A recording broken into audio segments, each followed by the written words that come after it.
Struggling to grow your dietitian business while working full-time? In today's video, I'm going to share my secrets. You might not think it's possible, but with a bit of reflection, it absolutely is. You can maximize your day as a clinical dietitian. Here's my experience. I first want you to assess the scene. What does a typical day look like? Are you busy? When is the busiest at your job? And do you have any lag time? Meaning time that you can fill, a pocket of time that you can fill and do other work. Think about, are most days the same?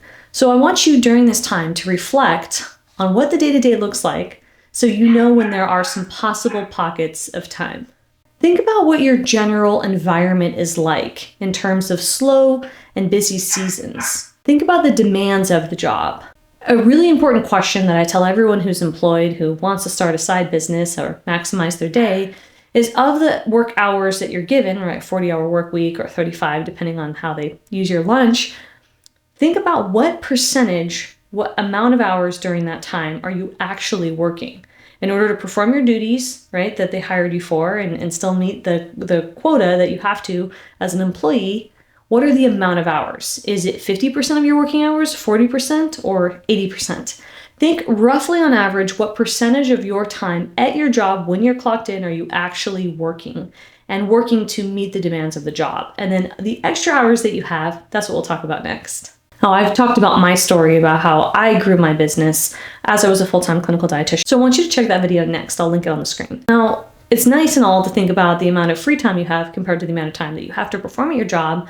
But let's talk about the expectations that your job has for you. What do you need to do to satisfy the boss? This is important, right? To be your own boss, you have to first meet the criteria of your other boss, so I don't want you to get fired. If you're unclear, like I was, I want you to get as clear as you can as possible. Whatever it is you need to do, let's say you need to see 6, 8, 10, 12 patients a day. I don't know, it depends on your job, inpatient, outpatient, etc.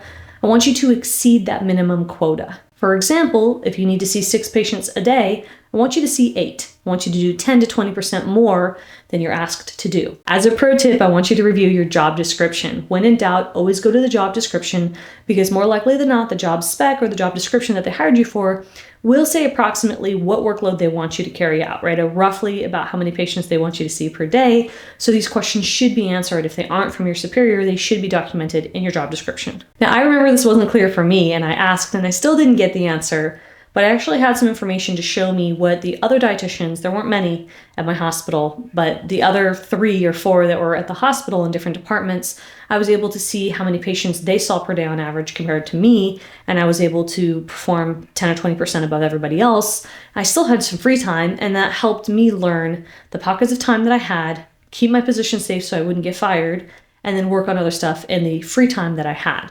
Now again, every environment's different. If you don't have as much free time as I did because I was wildly underutilized in my job, this might look different for you. So I want you to assess the scene and be introspective and think about how you can make this work for you to maximize your day as a clinical dietitian. Now, I want you to think about building your business. Can you really do work at work? If you're tired, then you only do work during your lunch break 2 times a week instead of every day. Or maybe you do an hour of work before your work day 1 or 2 days a week instead of every day as well. So find out what system can work best for you and stick with it. Set your minimum expectations as a clinical dietitian at work. So that means that you have set expectations for yourself for how many patients you want to see per day, even if your facility or your job isn't clear. Let's say that's 8 patients a day approximately. And then you also want to set criteria for how much work you're going to perform during your free time, given that you do have a day with a pocket of free time. So of course, this is going to vary. Not every day is going to be exactly the same. You're going to need to learn to be adaptable. If and when you have downtime, then you'll use that downtime and create your own policy and procedure for getting work done for your business when you do have downtime, given that you're already performing your duties at a level that you need to not get fired and to make sure that you're upholding your job description. Now, if you're interested in learning what to do during those pockets of time at your job so that you can maximize your day and build your business, I invite you to join the library, where you will get access to my step-by-step framework that's helped thousands of dietitians grow their business before they felt ready. Inside of the library, you have access to over 300 lessons.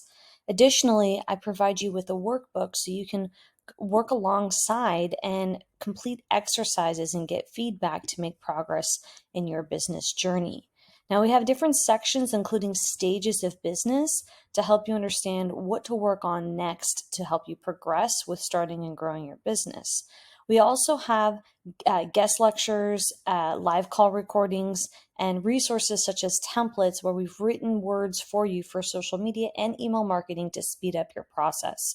We hope you look forward to joining, and we invite you to come to the library, Dietitian Boss Library, with your peers and our team and me, Libby, to help you grow your business.